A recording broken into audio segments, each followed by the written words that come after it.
Hi, welcome to Hardy Classics, and today I want to talk to you about my recovery truck, transport truck, whatever you want to call it.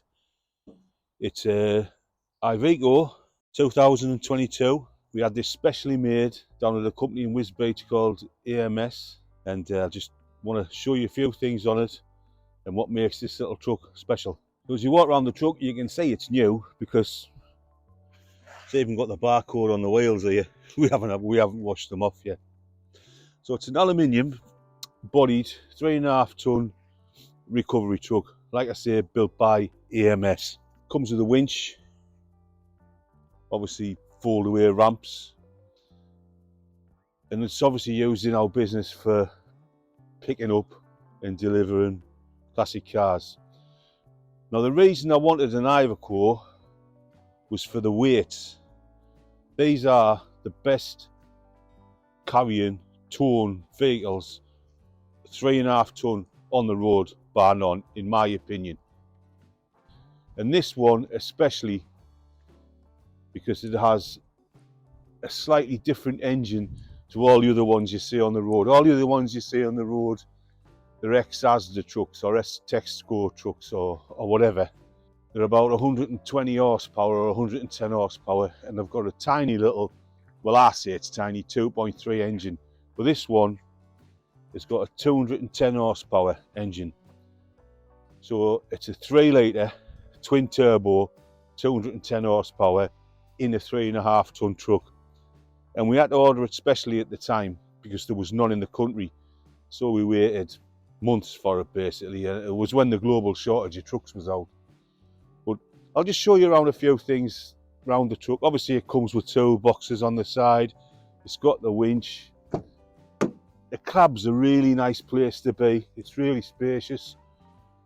In a recovery truck it's ideal because it's got little storage bits and bobs under there. We put some bobs, loads of different little bits and bobs around the truck. But the best thing about the truck is the way it drives. So I'm going to take you on a test drive. Right, so this is the inside of the Iveco, and it's such a nice environment. As you can see, it's got the what I would call a sports steering wheel. Really, it's flat at the bottom, multifunction. It's got everything on here. It's got cruise control, it's got your phone, it's got your radio, it's got your sat nav, it's got everything you basically need. Your gears, it's a automatic gearbox, which is another thing that I really spec'd and I really wanted. It's automatic, but it's Triptronic. You can put it in manual or whatever, and that comes in really handy if you're coming down a hill loaded, because the engine's obviously trying to brake for you, so it's revving really hard. Well, you can knock it out to automatic, put it in manual and just go up a gear. So that's a really handy feature. Other things like this dash here, you've got your sat nav built in, which is a common thing on a lot of things now, but it's a nice feature to have. You've got this city steer with a little button there.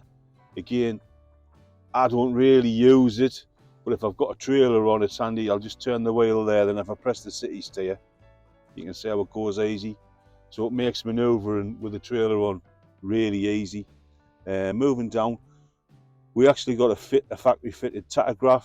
I don't need to use the tachograph when I'm unloaded or loaded under 3.5 ton, but when I tow a trailer, I need to use the driver's card and adhere to the driver's hours, which is no big thing for us because we own a construction company, we run heavy goods wagons, we know all about tachographs. Little things, cup holders, card holders, again storage. You've got storage in here, storage in here, storage here. Down in the centre console here, you've got storage. So why did I pick the Iveco over other brands? Well, like I say, I run a couple of different companies. One of the companies is a construction company I run, and I've got Ford, Renault, Nissan, Mercedes. I pretty much run them all. And to me, the best truck out there on the market, bar none, is the Iveco. I'm not sponsored by Iveco, it's my opinion, but after driving all the other trucks that I own, this is the best truck out there with this engine, with this gearbox. I'm not saying if it didn't have the engine and gearbox it wouldn't be as good. It might be, but this particular truck with this engine and gearbox suits me the best. And also, it's the weight carrying issue. This truck has got a 7-ton train weight. I did look at other trucks, Fiat, Renault, great trucks, but again, they didn't have the big engine and they didn't have the train weight. Now for me that's important, because if I'm going away picking cars up, I can actually put a trailer on the back of the truck, drive down, take the trailer off, put 2 cars on and pull 2 cars back, and I'm not worried about the weight. I'm sitting in here now, it's like sitting in a car. It's absolutely beautiful, absolutely lovely place to sit. Let's take it for a test drive.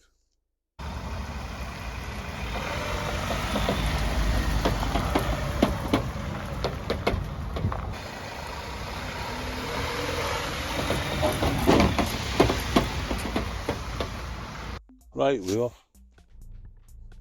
Now I've got this active steering or city steering on, or girly steering, whatever you want to call it, but it really is good.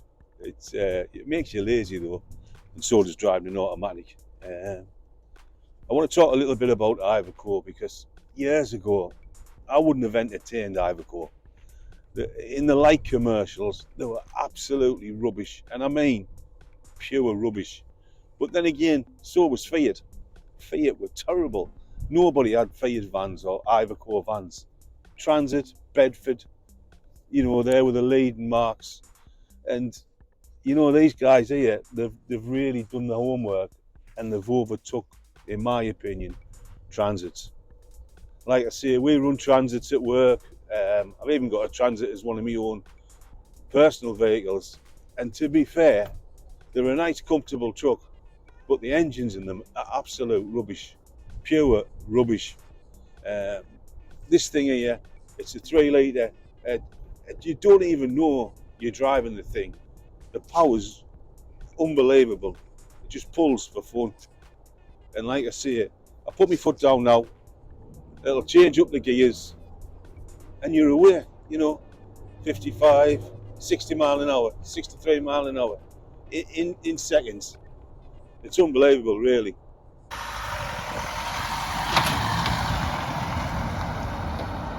Before this truck, we had a Nissan Cabstar, which was a great little truck. I loved the truck. It was an enclosed transporter, so it was handy when I was picking veteran cars up and stuff I didn't want to get wet. But to be fair, it wouldn't hold a candle against this. Uncomfortable, slow, and just not reliable, really. A lot of people have asked us why I bought a new truck when I don't really do, thousands and thousands of miles. I mean, this has got 8,000 miles on it. And the reason is because with Hardy Classics, I want to bring a new service out where I'll bring a car to you. So if you're really interested in buying a classic car and you live in Essex or London or Devon or Cornwall or Southampton or whatever, as long as you pay us to bring the car to you, so whatever the distance is, we'll work out a mileage rate for that and a time rate. So we'll bring the car to you.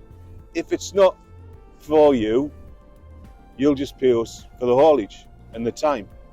And I think it'll work out, because I get a lot of phone calls from people down south and they're really interested in the cars, and the haulage side or coming to look at them puts them off. Because a lot of the cars we sell, pre-war cars, 1920s cars, and the guys looking at them are 75, 80-year-old. And yes, they would drive, they would drive to the supermarket, or they would drive, like I say, if they had the car, they would drive to a show or something tough like that. But they mightn't drive 300 miles to come and look at it. Like I say, honestly, it just drives like a car. In fact, it's a nicer environment than a lot of cars. You're sitting high up, you've great vision. You see, you've got that automatic gearbox, and just drives like silk, honestly. I wish I could put a car on the back. Well, I will put a car on the back on one of the videos and show you. I'll put a car on the back and I'll put a car on the trailer and I'll show you how it pulls, because it pulls for fun. Everybody who knows us in my other businesses and that, they know I've had commercials all my life, wagons, heavy goods, pickups, vans. I've drove them all, and this little pickup recovery truck, bar none, and I mean it, is the best driving one I have ever drove. I'm not so sure about the smaller engine ones, because again, I haven't got one. I can't talk about that. But this big one is definitely worth buying. Obviously, everything has its advantages and disadvantages, and obviously with this having a light aluminium body on the back, you know, the ride's a little bit bumpy. And what makes the ride even more bumpy is it's got air assisted suspension, which at the minute we haven't got pumped up. If you put a car on the back, you can pump the suspension up, makes a stiffer ride, and it's better. It holds the road better, the traction's better and everything. As for the weight, this truck's 3.5 tonne, like I keep saying. I think it's 7 tonne train weight, 3.5 tonne gross weight. And the tear weight of it, so basically what you can carry, is about just over 1.25 tonnes.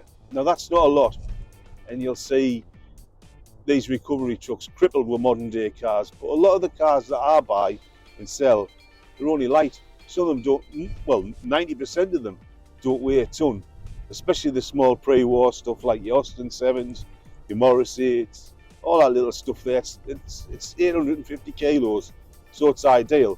And if I have got something heavy, I can put it on the trailer on the back and pull it like that.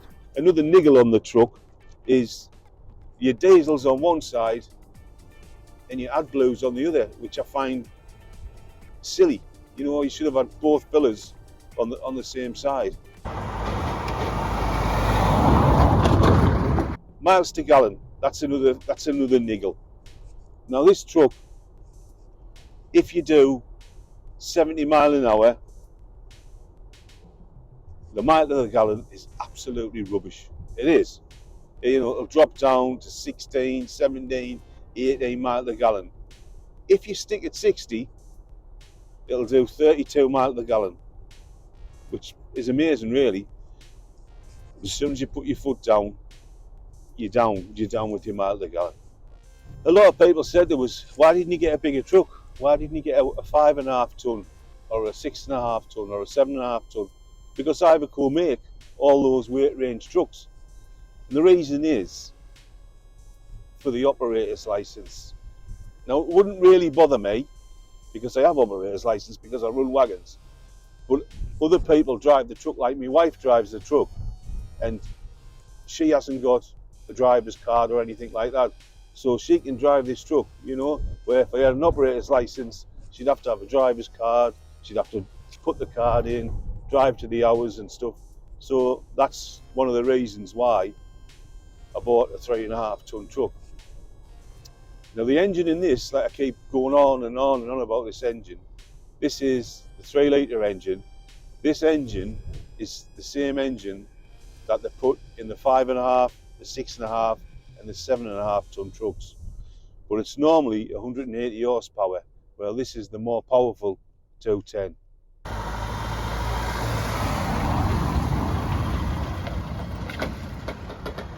When we ordered this truck, was, like I say, just when the COVID was on, when there was a global shortage of components and you couldn't get anything. And like I say, with this being a special order, with having the big engine and the comfort pack, you know, it's got the Alexa thing built in and everything. It was a struggle to get it. But I'm having the same problem now. I ordered a Land Rover Defender van about 1.5 years ago, and it's still in build. So we're just waiting to get that as well. Same problem. Just driving down here, just let you listen to the engine. I would start the labour. So I'll put it in manual and I'll click up a couple of gears, and it just takes that labouring off it. We've got a big electric winch on the back. I'm not sure, I think it's 8 tonne. not that it would ever need to pull 8 ton. I mean, it would be ridiculous thinking you could put anywhere near that weight on or pull that weight actually. But it's always good to have a bigger size winch in case you need to pull yourself out of problems, especially with this being a single wheel truck at the back. When it's empty, traction's not the best. So if you're ever stuck and you were wheel spinning, you could always put a winch on, pull yourself out of a hole you dug or anything like that. I've done that before.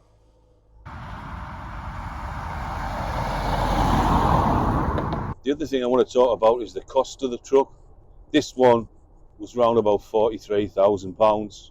The Fiat and Reynolds ones were round about 35,000, 34,000. So there's quite a big jump up in the 3.5 ton chassis carb engine sort of bracket. Obviously the jump up for this is the bigger engine and the comfort pack in the cab with all the gadgets and everything. But I do think it's worth it because of the distances that I hope to be travelling. So the bigger engine, it'll make the job more comfortable. It won't be labouring all the time. And when I do come to sell it, all those bits, the bigger engine, like I say, the comfort pack, will all be reflected in the price. There's a lot of trucks out there at the minute, a lot of new recovery trucks coming on the market, and some of them, to be fair, you know, I wouldn't put a wheelbarrow on the back of them, but there you go.